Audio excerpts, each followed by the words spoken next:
नमस्कार, पळोवया प्रुडंट खबरो। सरकारी नोकरेक वयोमर्यादा 40 वयल्यान 45। चालू आशिल्ल्या इंटरव्ह्यूआंकूय नवी वयोमर्यादा लागू। गोंयाक एजी बरोबर आता एडिशनल एजी। मंत्रिमंडळाचो बावटो।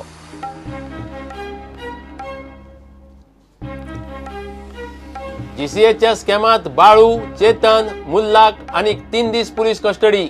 जामिनाचेर सुनावणी शेनवारा। तिगांकूय जामीन नाका म्हणून लायफ मेंबरांचे अर्ज।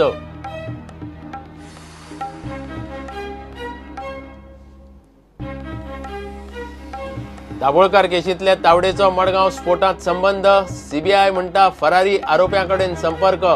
फरारी रावूं नाकात, सनातनाचो आरोपी साधकांक उलो।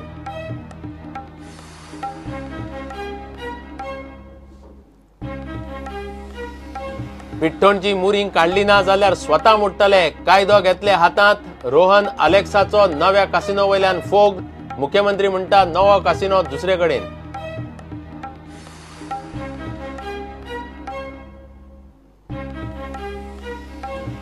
एमबीबीएस एडमिशनाचे शेड्यूल फुडल्या सप्तकांत। मुख्यमंत्र्यांचे मेडिकलाक वचूंक सोदपी भुरग्यांक उतर।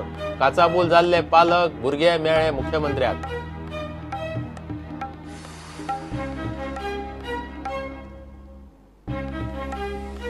दाबोळे एअरपोर्टा लागसार रेल्वे ट्रॅकार डेड बॉडी। कुळें लोकल उरली आडावन। मेला तो बेळगांवचो, दुबयसान आयिल्लो। मारून बॉडी ट्रॅकार उडयल्या, पुलिसांक दुबाव।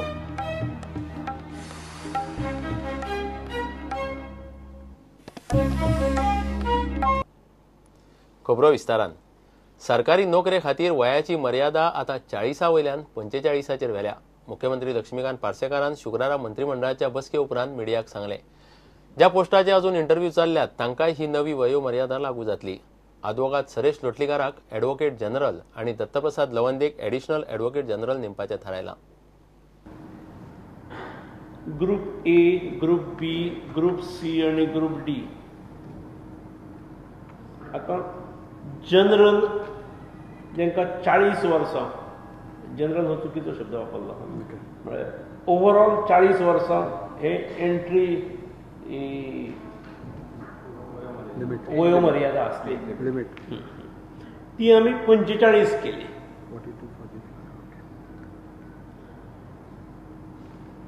पण this is applicable to those where the age limit was 40. काही कशे आसात, पुलीस डिपार्टमेंट आसात, मागीर फॉरेस्ट आसात, खंयचे गार्ड असतात, फायर फायटर असतात, तांचे एज लिमिट कमी आसा। त्यामुळे जेंचे एज लिमिट कमी पेक्षा 40 पेक्षा कमी प्रिस्क्राईब पयलीं केल्ले आसा ताका हे एप्लिकेबल ना। तशेंच काही पोस्ट असे असतात जेचे एज लिमिट 40 पेक्षा जास्त प्रिस्क्राईब केल्ले आसा। खंयचे प्रोफेसर, असोसिएट प्रोफेसर कितें अशें तांकां हे एप्लिकेबल ना। स्टेटमेंट कसो आसा तो सांगता। The Council of Ministers resolved to approve the proposal to enhance the upper age limit for any government job from present 40 years to 45 years by amending the existing provisions of recruitment rules of Group A and B posts and Group C and D posts from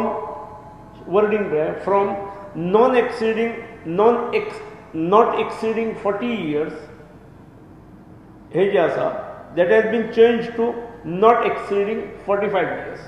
Today, the above age limit shall not be applicable to Group A and B posts wherever the present age limit is above 40 years. ते आसा तेतून आमी change करूंक ना।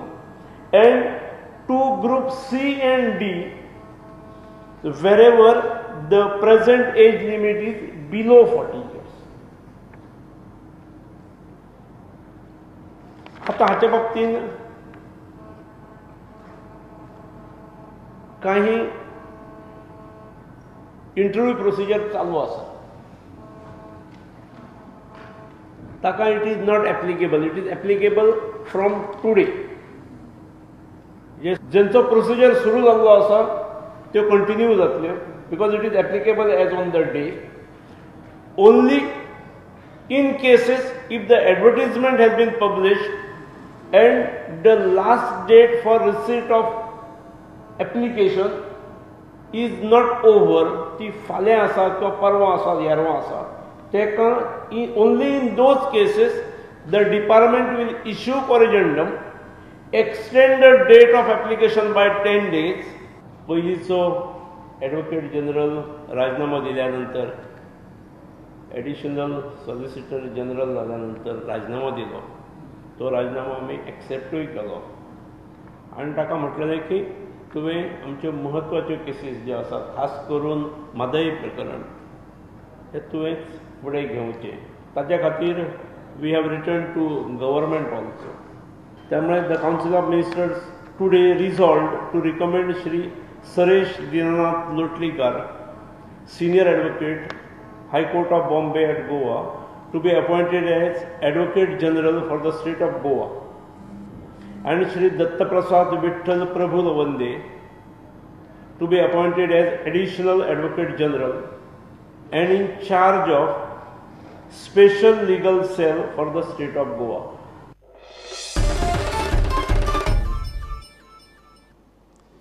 जीसीएचे 3 कोटीचे BCCI fund स्कॅमात बाळू, चेतन आणि मुल्ला आनीक 3 दीस पुलीस कादयेत. तिगांकूय सोमारा परत कोर्टा मुखार उबे करतले. शेनवारा कोर्टा मुखार तिगांचोय जामीन अर्ज येतलो. तिगांच्या जामिना आड जीसीएच्या मेंबरांनी घाल्लो अंतरीम अर्जूय शेनवारा जेएमएफसीत सुनावणेक येतलो. ह्या अंतरीम अर्जा आड डिफेन्सान घाल्लो अर्जूय शेनवारा हायकोर्टा मुखार येतलो. पुलीस म्हणटात तिगूय तोंड उगडिनात. शुक्रारा पणजे जेएमएफसीन जीसीएचो अध्यक्ष चेतन देसाय, सचिव बाळू फडके आनी तिजरेल अकबर मुल्लाची कस्टडी आनीक 3 दीस वाडयली. तिगांनी केल्ल्या जामीन अर्जाचेर शुक्रारा थोडो वेळ सुनावणी जाली. परत शेनवारा दवरल्या. पुलिसांनी आरोपींक 7 दिसाची कस्टडी मागिल्ली. ताचेरूय सुनावणी जाली.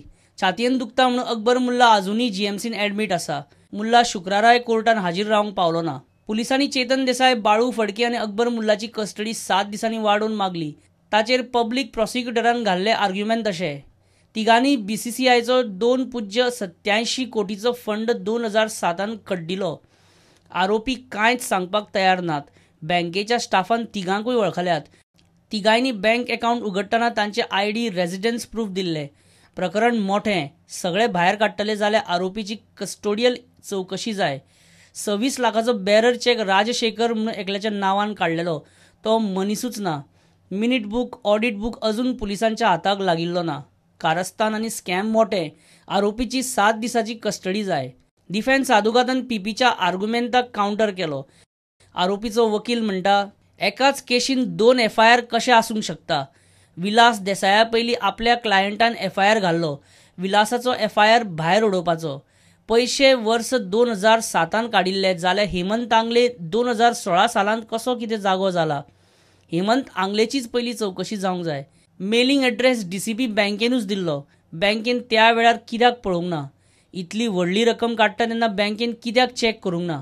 Supreme Court says there can be only one FIR of one incident. There cannot be 2. If there is a second FIR, investigation carried on second FIR is a illegal investigation. Unnecessary applications were coming to delay our matter of bail, and we were worried that our bail application get prolonged. So we have gone to the High Court to get a direction that bail application be heard as expeditiously as possible. So the application we have filed today. It's kept tomorrow. कोर्टान Balu Phadke, Chetan देसाय आनी अकबर मुल्लाची कादय आनीक 3 दिसांनी वाडयल्या. तिगांकूय सोमारा परत Carta मुखार हाजीर करतले. शेनवारा कोर्टा मुखार तिगांयचो जामीन अर्ज सुनावणेक येतलो. तिगांच्या जामिना आड जीसीएचे लायफ मेंबर विलास देसाय, प्रसाद फातर्पेकार आनी हेमंत तांगलेन घाल्लो अंतरीम अर्जूय शेनवारा जेएमएफसीन सुनावणेक येतलो. हो अंतरीम अर्ज भायर मारचो म्हणून डिफेन्सान हायकोर्टान अर्ज केला. ह्या अर्जाचेरूय शेनवारा हायकोर्टान सुनावणी जातली.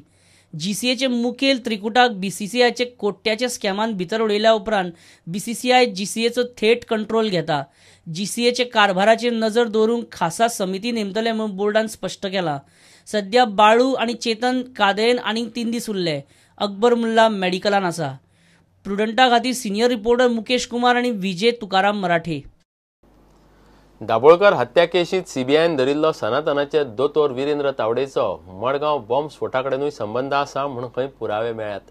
2009तले मडगांव बॉम्ब स्फोटातले मुखेल आरोपी सारंग अकोलकर आनी रुद्र पाटील फरारी आसात। दोगांय कडेन तावडे ईमेल संपर्कांत आशिल्लो म्हूण सीबीआय सांगता। फरारी साधकांनी तपास यंत्रणा मुखार येवचे, लिपून रावचे न्हय म्हूण सनातनान उलो मारला। 2013त नरेंद्र दाभोळकराच्या हत्येचे केशीत सीबीआयन सनातनाच्या दोतोर वीरेंद्र तावडेक अटक केला। तावडे हो नरेंद्र दाभोळकराच्या हत्येच्या कारस्थानाचो मुखेली सूत्रधार म्हूण सीबीआय म्हणटा। तावडेचो 2009त जाल्ले मडगांवच्या बॉम्ब स्फोटातूय संबंध आसा म्हूण सीबीआय खंय पुरावे मेळ्ळ्यात। मडगांव बॉम्ब स्फोटातले 2 मुखेल आरोपी सारंग अकोलकर आनी रुद्र पाटील फरार आसात। तावडे ईमेला वेल्यान ह्या दोगांच्याय संपर्कात आशिल्लो। वीरेंद्र तावडे अकोलकरा वांगडा 8 वेगवेगळ्या ईमेल एड्रेसा वेल्यान संपर्क दवरून आशिल्लो। तावडे आनी अकोलकराचे 100 वयर ईमेल संवाद जाल्यात म्हूण सीबीआय सांगता। मडगांव बॉम्ब स्फोटातलो आरोपी सारंग अकोलकराचे नांवूय दाभोळकराचे केशीत एफआयआरात आसा। दाभोळकराचेर ज्या 2 शुटरांनी गोळयो घाल्यो तातूंतलो एकलो सारंग अकोलकर म्हूण पुलिसांक दुबाव। वीरेंद्र तावडेन सारंग अकोलकराक केल्ल्या एका ईमेलांत हिंदू संस्कृती खातीर घातक घटकांक सोपोवपाची भाशा वापरल्या। तांचो रोग नरेंद्र दाभोळकराचेर आशिल्लो म्हूण दुबाव। फकत ईमेला वेल्यानूच न्ही जाल्यार सनातनाच्या पनवेलच्या आश्रमांतल्यान जप्त केल्ल्या कॉम्प्युटर सर्व्हर, सिम कार्ड आनी मोबायल फोनाच्या फॉरेन्सिक रिपोर्टा वेल्यानूय तावडेचो मडगांवच्या बॉम्ब स्फोटाकडेन संबंध आशिल्लो म्हूण खंय सीबीआयक पुरावे हाताक लागल्यात। इतले मजगतीं मडगांव बॉम्ब स्फोटात आरोपी म्हणटात ते सनातनाचे साधक सारंग अकोलकर आनी रुद्र पाटीलान तपास यंत्रणा मुखार शरण येवचे म्हूण सनातनाचो राष्ट्रीय म्हणयारो अभय वर्तकान उलो मारला। वर्तक म्हणटा मडगांव बॉम्ब स्फोटात सनातनाच्या साधकांचो कसलोच सहभाग ना, तें कोर्टानूच स्पश्ट केलां। रुद्र पाटीलच नाही, कुठलेही जे आरोपी जे सनातनचे साधक आहेत, फरार आहेत, त्यांना आम्ही वारंवार आवाहन केलेलं आहे किंवा तुम्ही कुठे असाल तर न्यायव्यवस्थेला समोर शरण या, कारण त्याच्यातूनच काही समोर निष्पन्न होऊ शकेल। आणि हे सगळे साधक फरारी असल्याचं दुसरा एक हे होतो की तपास यंत्रणांना सातत्याने काही नाही मिळालं की ह्या साधकांच्या नावावर घालण्याचा जो काही अश्लाघ्य प्रकार चालू आहे तो पूर्णतः निंदनीय आहे। तर बघा की सनातनवरती गोळ्यात बंदी घालाय एकही गुन्हा सनातन संस्थेवरती दाखल नाही। ज्या संस्थेवरती गुन्हा दाखल नाही त्याच्याबद्दल तुम्ही जर अशी बंदीची भाषा करत असाल केवळ एक हिंदू संघटना म्हणून, तो पूर्णतः अन्याय आहे। मडगाव बॉम्ब स्फोटामध्ये ज्या 6 साधकांना अटक करण्यात आली होती तर त्या 6च्या 6 साधकांना निर्दोष सोडण्यात आलेला आहे। आणि मडगाव न्यायालयाने 500 साक्षीदार तपासल्यानंतर जो काही निकाल दिला त्या निकालामध्ये पान क्रमांक 218 वरती स्पष्टपणे म्हटलेलं आहे, दिस एफआयआर इज फॅब्रिकेटेड म्हणून, this FIR is manipulated and with intention to open सनातन संस्था इन द ऑफेन्स असं सुस्पष्टपणे म्हटलं की एफआयआर संशयाच्या भोवऱ्यात आहे। गोव्यामधली जनता सुज्ञ आहे, धर्मप्रेमी जनता आहे आणि ती सनातनच्या याही पूर्वी प्रचंड मोठ्या प्रमाणात पाठीशी उभी राहिली आहे, याही पुढे राहील। Bureau report prudent. पणजे पोलिसांनी फायर ब्रिगेडीचो संचालक अशोक मेनना आड एफआयआर रजिस्टर केल्या। बनावट डॉक्युमेंट्स, सरकारी नोकरी मेळोवप आनी ताजेर प्रमोशन घेवप असे कांय आरोप ताच्या विरोधात आसात। पणजेच्या जेएमएफसी कोर्टाच्या ऑर्डरी उपरांत एफआयआर रजिस्टर जाल्या। पणजे पोलीस अशोक मेननाक चौकशे खातीर आपोवपाचे आसात। घेवया एक विराम।